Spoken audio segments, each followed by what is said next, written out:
All right, guys. So Michael Cohen is Trump's former right-hand man. He spent years, he may have spent decades being Trump's go-to guy, his fixer. Guy he relied on for business-related stuff, politics-related stuff. You know, he was a behind-the-scenes guy, dot the I's, cross the T's for Donald Trump. Nobody knows Donald Trump better than Michael Cohen. But of course, they had a falling out because Trump has a falling out with virtually everybody who he's close to because he demands 100% loyalty, and if you're just 97% loyal, eventually he'll stick a knife in your back and twist it. That's exactly what happened with Michael Cohen. So Michael Cohen went on a podcast here, and he's going to give his theory as to why Trump, we now know, by the way, he had 300 classified documents. 300 in Mar-a-Lago. Michael Cohen is going to explain his theory as to why Trump had that. And it's slightly different than anyone I've heard to this point. So let's listen and we'll break it down as we go here. There's lots of talk right now about the fact that Donald Trump stole these top secret documents. But the question that still lingers out there is, why did he steal the documents? And maybe more importantly, why did he not give them back? I believe, right, that he elected not to return these additional, say, dozen boxes because there was information in it that he felt that he could use. And you're asking exactly the question that I asked on MSNBC to Ali Velshi last Saturday morning, when I said, the question should not be that everyone's asking, what were those documents, but rather, why was he keeping those documents? And knowing Donald the way I know Donald, there has to be a benefit to him. I believe he saw some of those documents as a get-out-of-jail-free card, as a way to extort the United States government, the FBI, or anybody that's looking to prosecute him and say, hey, listen up, all right? I have, as you know,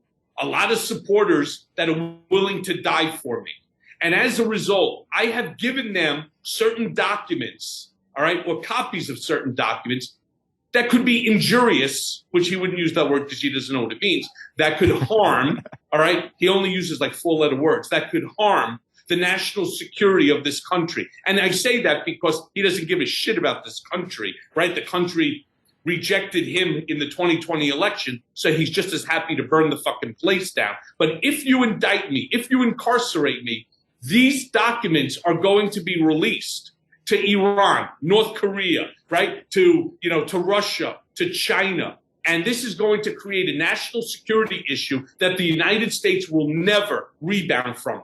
That's what I believe that he was holding those documents for, because that's the way his nefarious, evil, narcissistic, sociopathic mind actually works. God damn, son. So this is a different theory. The original theories that I floated in the wake of the FBI raid of Mar-a-Lago, and we learned he had all these classified documents, it was either the softer theory is basically the theory of carelessness, incompetence, stupidity. You know, there were a bunch of people behind the scenes saying, hey, he wasn't ready to move out when he was moving out. He really thought at the last minute there'd be some Hail Mary pass and he'd be able to stay in office because of some lawsuit or because of Mike Lindell exposing fraud or whatever the fuck. And so until the last week, he didn't pack anything. He didn't do anything. So in a rush at the last minute, he throws a bunch of things in boxes. He ends up going to, bringing it all to Mar-a-Lago, and it was just carelessness. It was reckless. And he's not a guy who cares about rules or procedure or process anyway. So yeah, he took it, but there was no there. There's no reason there. He didn't have a reason. He didn't need a reason. It was just Trump being Trump and acting like Trump does, which is mindless and reflexive and et cetera, all that stuff, right? So that was one theory. Now, is that theory plausible? In a sense, of course it is. Because if there's anything that describes Donald Trump well, it is sort of massive incompetence and just bumbling all over the place and going by his gut instinct and all that stuff. And the fact that he was late to pack up to leave the White House, I believe all that. I think that's all true. But that theory rang a little bit vapid to me for this very simple reason. If that was the case, why, when the FBI came to him and said, hey man, you have these classified documents, we're going to go ahead and need those back. And he goes, oh yeah, sure, no problem, I'll give them to you. Why didn't he hand them all over at that moment? Why did he only hand over some of them? See, at that point, there had to be a reason why he's keeping some of the other documents. Because, if it was really a mistake, he would have just handed all of them over and would have been like, here, fine, no problem at all. But he didn't do that. He kept some behind. Kept a lot of them behind. And, Washington Post said some of these are nuclear information. I mean, the stuff that's so top secret is the top secret of the top secret. You can't even view it outside of like a very protected room. And he took it. So then that leads to the other theory, the theory that intrigued me the most, the Saudi theory. So we all know Donald Trump, when he was president, he took hundreds of thousands of dollars from Saudi Arabia through his D.C. hotel. Then he turned around and gave them a multi-billion-dollar weapons deal. Now, that money went right into his pocket, those hundreds of thousands of dollars. That went right into his pocket.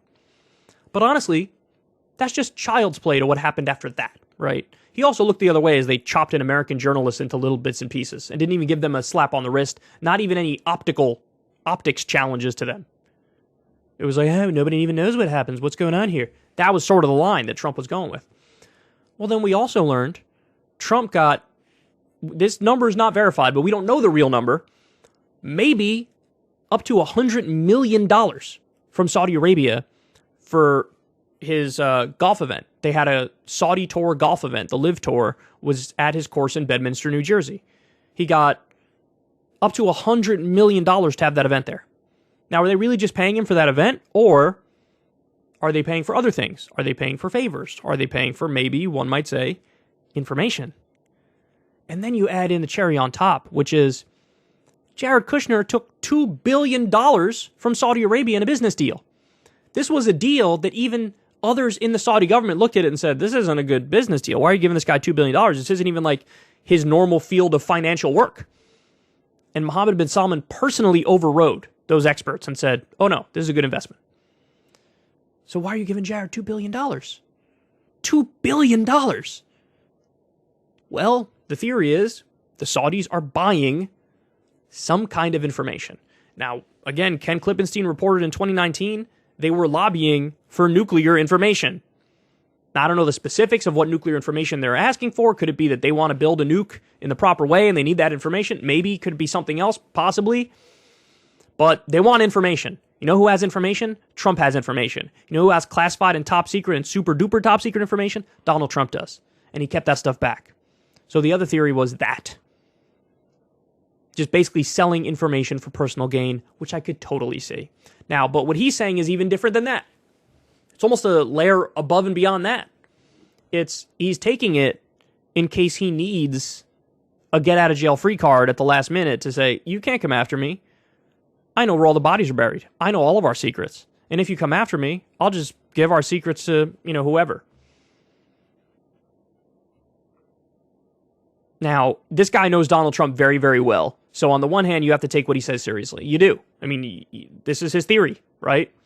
But even I struggle with that one. I mean, Jesus Christ, that is like movie villain fucked up shit, So anyway, look, I'll leave it up to you guys. You guys tell me which theory is the most reasonable to you. I still lean more towards the Saudi theory or some sort of deal with even other foreign governments as well.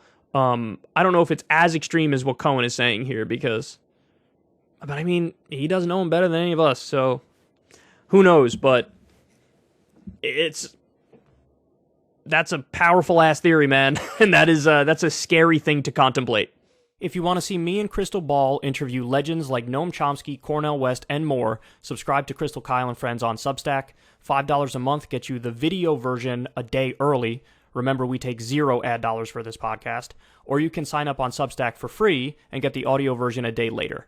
Link in the video description box below.